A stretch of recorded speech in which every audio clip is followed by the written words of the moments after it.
entrevistado do programa Identidade Pública de hoje é professor universitário, delegado de polícia, casado, pai de 3 filhos, nasceu na cidade de Valparaíso e foi vereador por 2 mandatos aqui na Câmara Municipal de Araçatuba. Quero agradecer a sua presença, Dr. Jaime José da Silva. Eu é que agradeço na oportunidade de estar aqui mais uma vez, conversando e me comunicando com a sociedade, com o povo de um modo geral, que esse é o meu objetivo de vida principal. Bom, esse programa tem o objetivo de mostrar um pouco da vida das personalidades da cidade. Então, vamos começar do começo, né? Como que foi seu período de escola? O senhor vem de escola pública, né? Estudou em escola pública. O que o senhor lembra dessa época aí? Não sei bem se eu sou personalidade. Personalidade, enquanto termo jurídico, eu acho que todos nós somos. Agora, personalidade no sentido de destaque, nem sei se mereço e tal. Mas, enfim, estudei em escola pública. A minha infância, principalmente, foi muito difícil. Uma infância muito... Um período de extrema pobreza, muito pobre. E nós fizemos o trabalho... Eu estudei na escola pública, no Paraisão, para ser... bem preciso, mas um estudo de qualidade, a gente tem que reconhecer.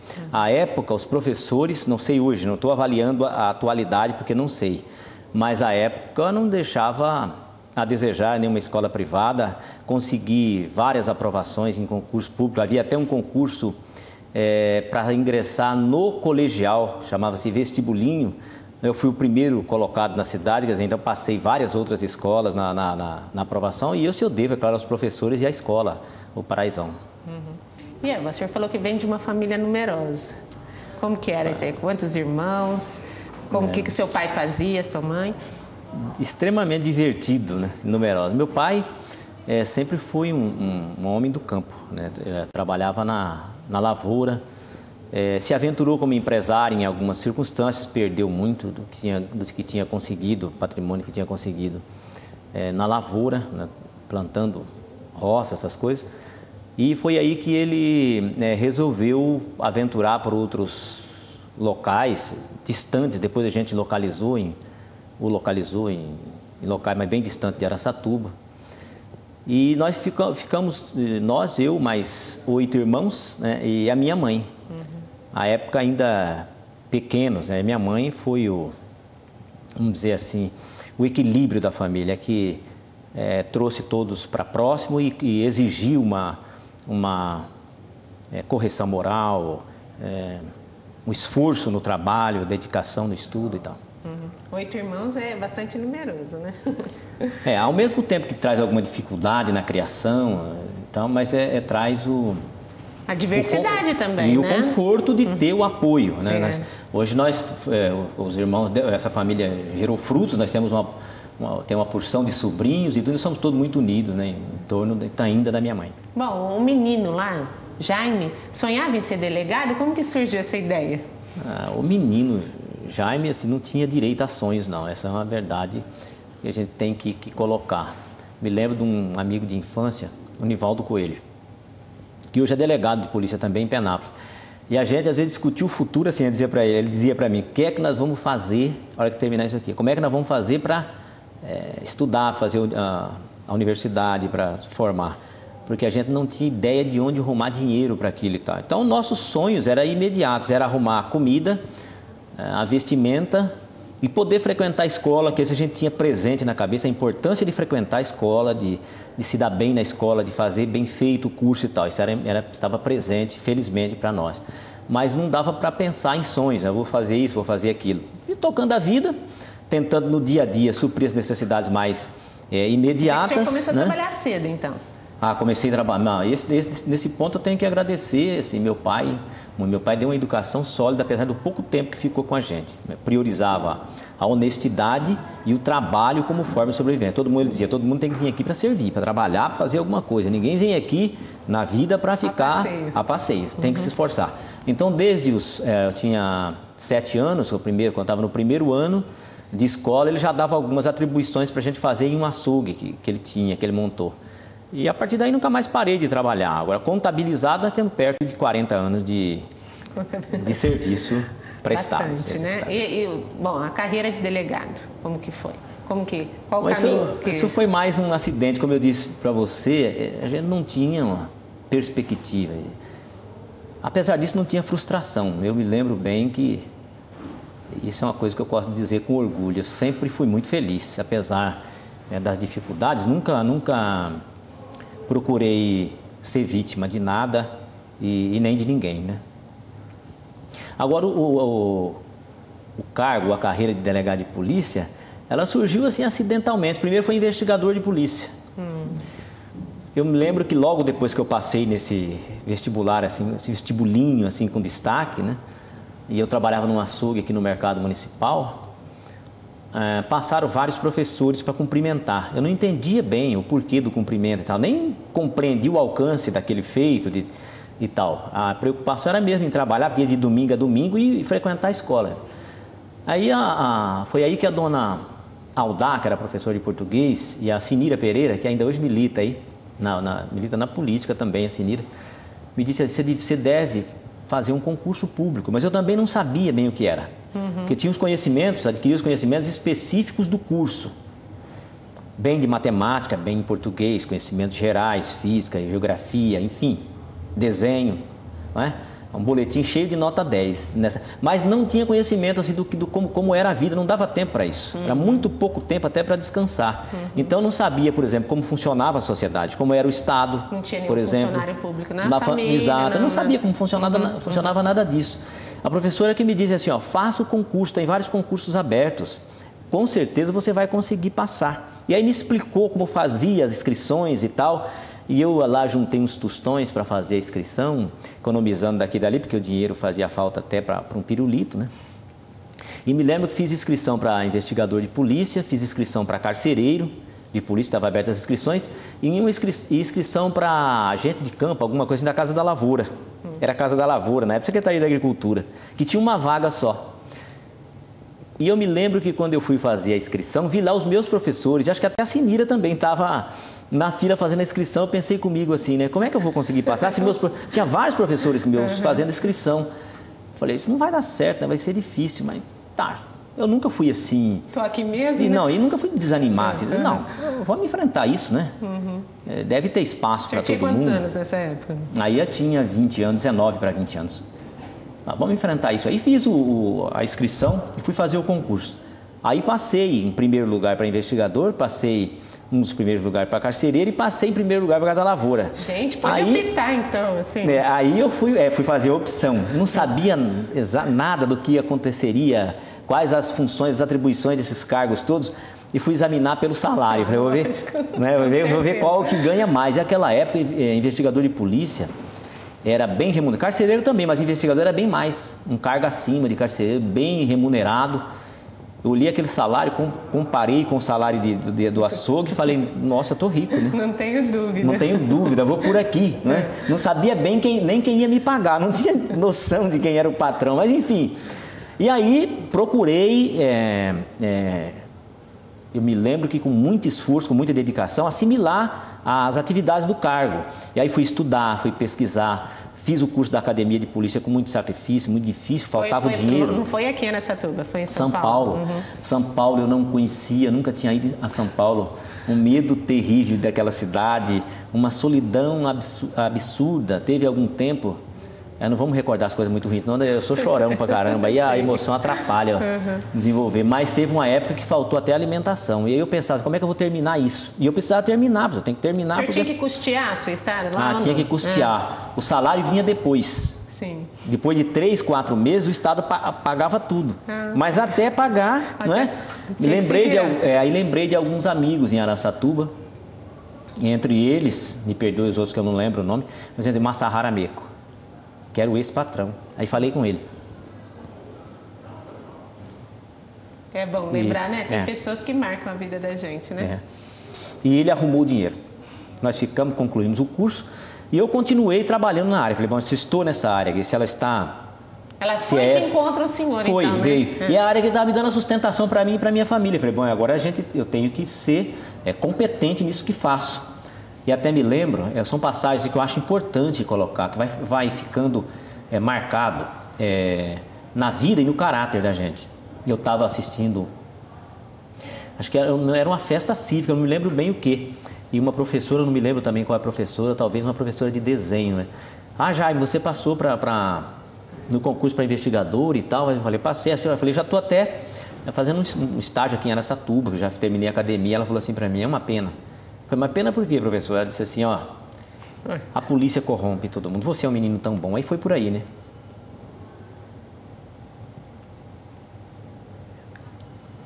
Mas eu me comprometi, primeiro comigo, né?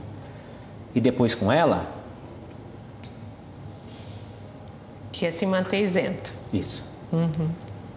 Bom, é gostoso olhar o passado e saber que o senhor tem uma carreira aí tão bonita, né? E esse começo, assim? E principalmente, viu, Fátima, de ter vencido, porque esse negócio de dizer assim, e bater no peito e dizer assim, eu sou honesto, eu sou correto, eu faço, aconteça e tal, falar é fácil, mas a gente não pode ser hipócrita. Manter esse comportamento diante das dificuldades que a vida apresenta e das facilidades que a imoralidade convida e apresenta para você, é outra coisa. O cara tem que ser testado. E aí eu vou te falar, precisa pensar em Deus, precisa ter apegos fortes à família. Uma educação sólida, né? Uma base sólida. Para não sucumbir. Uhum. Bom, aí o senhor entrou como investigador. Fiquei de 1976 até 1980. Aí em 1980 eu tinha concluído, então, em 81 colei grau na Toledo. Quando o senhor começou como... já fui procurar um jeito de estudar. Falei, bom, agora já dá jeito, né? Porque não tinha o dinheiro, fiquei acho que um ano, não dava para estudar, não tinha como, não tinha recurso. Aí passei esse concurso e fiz o vestibular na Toledo. E apesar das pessoas ilustres que faziam o vestibular à época e tal, consegui o 11º lugar lá. Tinha feito feito antes um vestibular para engenharia civil em Campo Grande, que era uma universidade pública, então contava em não pagar, né? Mas tinha o problema da família aqui, que eu já era rimo de família à época. Então, isso que eu ia perguntar para o senhor. O senhor era o desbravador da família, então o senhor falou que veio de uma família humilde, quer dizer, foi o senhor que galgou assim, melhores patamares, foi o primeiro? Acho que sim, porque depois que teve um tempo uma transição de funcionário do açougue para investigador. Teve um período curto no meio que o patrão disse assim, olha, que é o amigo, você já me ajudou bastante, você vai ficar com o açougue. E eu fiquei como proprietário do açougue, sem ter dinheiro. Eu fui pagando do jeito que pôde. Mas isso o senhor já tinha começado a carreira? Ainda não, investigador, tinha só em perspectiva. Nesse período nós fizemos isso. Aí meu irmão mais velho comprou o açougue assim, e o próprio patrão financiou o dinheiro no banco e ele foi pagando o banco. O senhor não acha assim, quando a pessoa tem vontade, as coisas parece que vêm até ela? Eu queria que o senhor me respondesse depois do intervalo. A gente vai dar uma paradinha e volta já.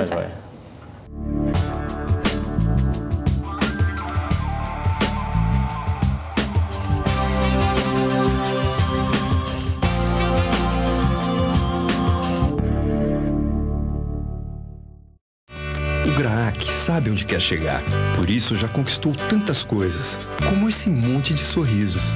Ele sempre correu atrás dos seus sonhos. Muitos viraram realidade, como o seu hospital altamente especializado. Muita gente faz parte disso, porque a cura do câncer é uma causa nobre e precisa avançar ainda mais. Essas crianças sonham com o futuro. E para esse futuro acontecer, deixa a causa te abraçar. Graac, combatendo e vencendo o câncer infantil. Faça um seguro de vida para o seu filho. Fique atento ao que acontece dentro da sua própria casa.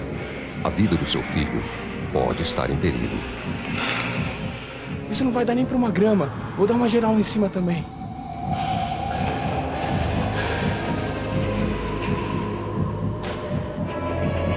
Diálogo. O melhor seguro contra as drogas. Drogas. Nem morto.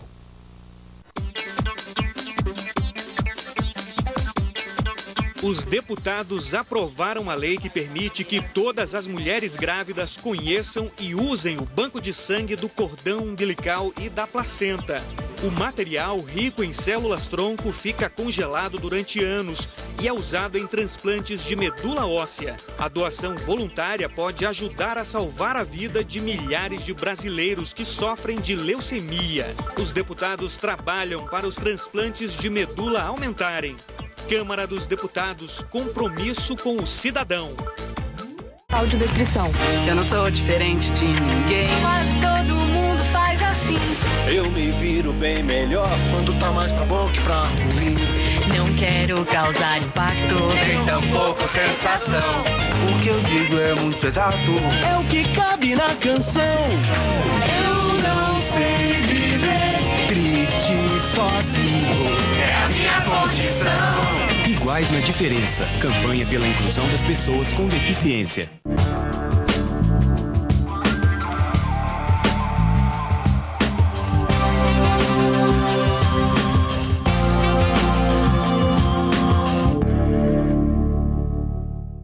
Hoje no programa Identidade Pública estamos entrevistando o Dr. Jaime José da Silva.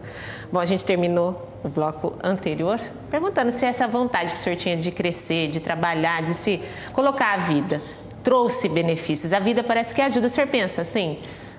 Eu penso que nós podemos tudo. Mas, claro, tudo dentro de um limite, né? Tudo em termos de viver razoavelmente bem. Porque a vida de felicidade absoluta, de extrema facilidade, isso não existe para ninguém, né? Quem pensa assim, com certeza acaba trilhando caminhos tortos, não consegue levar uma vida digna, porque nós vivemos num mundo de relatividades. Tudo aqui é relativo, a felicidade é relativa, a tristeza também é relativa, né? O sofrimento é relativo, tudo é relativo, a gente tem que estar em acordo com isso. Mas dentro desse contexto de que nós temos limitações naturais, né, na vida, a gente pode tudo, dá para viver bem, se nós cumprirmos a nossa parte. Porque se você tenta, eu mesmo chegou em alguns momentos na vida que eu achei, não vai ter oportunidade. Mas por conta da fé religiosa, tal, isso acabou, era uma questão de segundos, já estava de novo no otimismo indo adiante. Eu passei um período que eu procurei emprego durante acho que uns 9 meses. E em alguns locais, atendido com grosseria e tal, né? Se dispondo a trabalhar, mesmo que fosse de graça. As pessoas veem outra pessoa bem-sucedida e não imagina que ela passou por vários momentos difíceis, assim, exato, né? E eu gosto de colocar para o pessoal não desanimar. Na vida tudo tem conserto. Se a gente senão eu vou conseguir, eu vou persistir e abrir uma série de objetivos, não ficar pensando, não, eu tenho que ser só isso ou eu não faço isso, não faço aquilo. Desde que seja um trabalho digno, tudo é possível. Eu capinava milho, raleava o algodão, que é tirar os pés que sobravam demais, chacoalhar amendoim, e com 11, 12 anos, tudo que viesse pela frente a gente fazia, desde que é um trabalho honesto. Então, se você se dispor a seguir por aí, não tem erro, acaba conseguindo. Vamos retomar um pouquinho novamente a carreira, né? A carreira. Aí o senhor formou-se, né, Direito. Aí eu me formei em Direito. Isso. E no mesmo ano, colei grau, terminei o curso em 80, 81 colei grau e passei num concurso, aí já estava na polícia, passei num concurso para delegado de polícia. Foi aí então que eu virei delegado de polícia, mas já estava então afinizado. Aí já estava dentro do contexto da atividade policial, já tinha projetos para o trabalho policial, mas sempre imaginando que os governantes reconheceriam isso, afinal, como um trabalho essencial, importante para a sociedade, que de fato é. Passível de ser constatado na prática, quem trabalha, quem não trabalha, porque a parte mais difícil fica para quem executa, e eu fiz isso a minha vida inteira, de prender, de identificar quem está cometendo crime, principalmente os marginais com potencial maior, porque os pequeninos eu sempre procurei relevar, ajudar da maneira que podia, tentar tirar eles do caminho do crime, porque alguns, inclusive, conviveram comigo, encontrei vários na cadeia que foram amigos de infância, as coisas todas, mas o pessoal que estava mesmo envolvido, integrado na criminalidade mais violenta, nós sempre buscamos prender e conseguimos fazer vários trabalhos importantes. E sempre pensando assim, acreditando que em dado momento os governantes reconheceriam. Eu me lembro que no governo do PMDB, eu falei, agora vai, aí não deu. Aí mudou, porque primeiro era o Paulo Maluf, a gente empurrava até as viaturas, tinha que empurrar, porque não tinha nem combustível. Amarrava os paralamas, eu me lembro de amarrar o para-choque com arame, não é? E ela não pegava, a gente tinha que descer e empurrar para fazer funcionar. Então não tinha nem com meios de locomoção.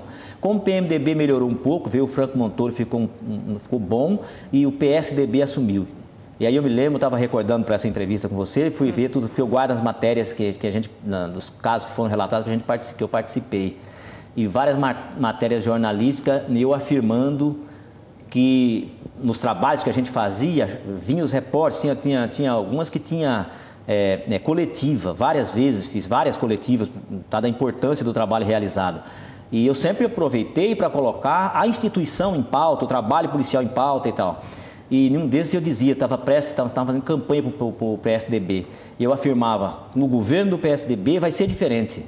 Porque são de pessoas honestas, são de pessoas que têm visão, vão enxergar a importância desse trabalho policial. Não é possível que um promotor que faz um trabalho formal ganhe tanto acima do policial, do delegado que executa, que coordena, que vai à frente de uma porção de pessoas, corre risco de vida. Não é possível. E que tem que ter uma formação jurídica tão sólida quanto do Ministério Público. Não é possível que isso não vá ocorrer. O PSDB vai reconhecer isso. E nós estamos esperando até hoje, e a gente espera que o PSDB reconheça. E esse salário continua discrepante. Continua muito discrepante, muito ruim. E a polícia é cobrada constantemente, diretamente da população, né? O promotor não é tão cobrado quanto... Exato, né? Não vai aqui nenhuma crítica, né? Eu acho que cada um deve fazer a sua. Mas hoje o sistema de segurança está muito desorganizado. A área de segurança envolvendo, e aí eu incluo o Ministério Público e também a magistratura criminal e também o pessoal dos presídios, guardas de presídio, diretores de presídio, tudo dentro do sistema de segurança pública. Porque está muito conflituoso. Nessa passagem do país, do regime autoritário para o democrático, e eu vivi as duas situações, nós ainda não conseguimos estabilizar. E não há definição de quem faz o quê. As instituições se atropelam tentando buscar espaço. Nesse afã de tentar ocupar os espaços, todo mundo quer fazer tudo. E está difícil de estabelecer quem faz o quê com eficiência, com propriedade. Então nós estamos tendo algum problema que eu penso que é passageiro, nós vamos ter que superar essa fase para melhorar o sistema de segurança pública e, afinal, a gente voltar a produzir bem, com eficiência. Eu quero tocar em todos os assuntos com o senhor, então a gente vai passar para o próximo, né? Eu sei que o senhor tem um trabalho muito legal, voluntário. Eu queria que o senhor falasse um pouquinho desse assunto para a gente. Sim, eu sempre pensei assim, não logo depois que consegui sair da situação de miserabilidade, não é? Aí eu não pensava mesmo era em me alimentar e, na sequência, em tentar me estabilizar, até porque tinha uma porção de irmãos, de familiares também que precisavam de um amparo para se estabilizar. Inclusive emocionalmente, conseguir uma certa tranquilidade, respirar. É como se a gente estivesse naquele sufoco. Bom, agora dá para respirar um pouco mais de tranquilidade. No momento seguinte... E eu me lembro que o ato primeiro foi com a minha mãe, que eu lembro que ela reclamava muito do problema de ter que pagar o aluguel, daquela instabilidade de não ter, se não puder ficar na casa, se a gente não conseguir pagar, se tirarem a gente daqui, para onde nós vamos? Então, no primeiro momento, o primeiro dinheiro que entrou, eu comprei um imóvel financiado deu um pouco de entrada, financiou e tal, para a gente. E depois eu fiquei pensando, analisava as situações de voltar. Porque quando passa, depois que passa, é que você vê a dificuldade. Na época, não. Eu achava normal. Era a vida que o senhor conhecia. Normal, vir em cima daquele caminhão lá, descer sem tomar banho para a escola, achava aquilo normal. Depois eu comecei a analisar as dificuldades que era aquela vida, que já tinha, de certa forma, já estava ficando um pouco para trás, já mais distante. E aí imaginei assim, eu preciso devolver um pouco disso, porque eu fiquei vendo todos aqueles companheiros, vários, presos, marginais, outros passando ainda necessidade, que às vezes não conseguiram sair daquela situação. Eu pensei, preciso devolver alguma coisa, porque isso não é com certeza, eu não consegui evoluir, melhorar por conta do que eu fiz. Mas, claro que contou o meu esforço. Mas por mais que a gente superior aí, exato, né? Tem que ter, você tem que pensar nisso, tem que devolver. E aí a gente eu iniciei, graças a Deus, esse trabalho voluntário. Antes eu militava mais na igreja, ajudava na missa e tal. mas não tinha um trabalho prático de devolver alguma coisa. Até que um dia a minha esposa falou assim, tem uns convites aqui para a gente comprar, e também eu sempre segurei muito dinheiro, porque ele Foi difícil de conseguir. E muita gente também, continuava muita gente para socorrer, então você tinha que dosar o dinheiro, o pouco dinheiro que entrava. E ela trouxe aqueles convites, falei, mas como? Eu vou comprar convite? Não, é para ajudar. Aí ela explicou, porque ela sempre praticou a caridade com muito mais naturalidade do que eu. Ela já é de uma família mais estabilizada, né? Ela não tinha uma instabilidade financeira, ela nunca passou por isso. Então ela era mais tranquila com relação a isso. E eles faziam caridade com naturalidade, a família dela. E eu assimilei isso da família dela. Então, de chegar, por exemplo, algumas pessoas passando necessidade, e eu até ficava bravo, eu me lembro. Você vê como muda o conceito, né? De falar, mas vai atender aqui na porta da casa? Falava para a tia dela. Ela falava, é filho de Deus, é igual nós e tal. E ele chamava eles pelo nome, e dava o alimento, e essa coisa toda. E eu comecei a observar isso, e nesse dia que ela trouxe o convite, eu pensei assim, eu vou ter que ir, né? Mas aí assimilei a ideia que precisava ajudar, precisava participar. Dali a gente fui me envolvendo com várias instituições e eu nunca gostei de fazer as coisas pela metade, de tô e não tô, da meia boca. Tá, vamos fazer, vamos junto pro que der e vier inteiro, né? Então, eu me integrei em várias instituições e eu acho que se tem alguma coisa boa que é mínima, né? É mínimo, a gente precisa fazer muito mais, né? Porque a vida das pessoas mais carentes é difícil, né? Doutor Jaime, tem que falar de política ainda e tem 1 minuto para falar com o senhor. Nossa! Ficou 1 minuto, quer dizer, acho que menos de 1 minuto agora. O que eu faço? Da política. Isso. A política é consequência. Eu penso que eu devia ter entrado antes na política. Não na política de disputar cargo necessariamente, que eu acho que também faz parte, é válido, mas na militância política. Eu entrei com uns 16 anos. E a primeira campanha foi por Genilson Sanches. Era candidato a prefeito e eu me posicionei na época, era ainda um adolescente, mas disse, esse cara, as propostas dele eram mais transparentes que a dos outros, mais inovador, e eu disse, esse cara, e o pessoal falou, menino, mas você não vota, e não votava na época, não vota, mas eu posso falar, não posso ter opinião, posso pensar. Eu sempre fui assim, reflexivo, bastante, graças a Deus, e refletia sobre aquilo e fazia campanha, distribuía os santinhos do Genilson e tal. Entrei na política por essa porta, depois fui observando Franco Montoro, José Serra, Mário Covas, Fernando Henrique Cardoso e resolvi que eu ia participar. Passei muitos anos fazendo campanha, ajudando esse pessoal a se eleger e tal, sem que ele soubesse sequer da minha existência, só depois é que eu me filiei a partido e tal. Mas política, eu recomendo, todo mundo precisa fazer. As instituições de caridade precisam sair dessa leniência e entrar na política. Porque não suja ninguém entrar na política se você se mantém limpo. São 2 mandatos e, graças a Deus, ninguém tem uma vírgula para falar. Tomei sempre as medidas que tinha que tomar, caminhei sempre pela retidão e não me arrependo de nada. Então, porque a política é um instrumento de ajudar a população. As pessoas têm que entender e participar mais. Né? Principalmente as mais carentes. Não pode desanimar, mas está cheio de ladrão. Evidente, se aqueles que têm um padrão moral melhor se afastam, os ladrões vão mandar na gente. Nós temos que tomar conta disso aí, não é? E dirigir o país. Acabou. Tudo isso que aconteceu na sua vida, o senhor atribui a quê? A Deus. Eu tenho certeza que sim. Muito obrigada pela sua presença. Eu é que agradeço sempre. Eu agradeço você em casa também de ter ficado com a gente até agora. Espero você no próximo programa.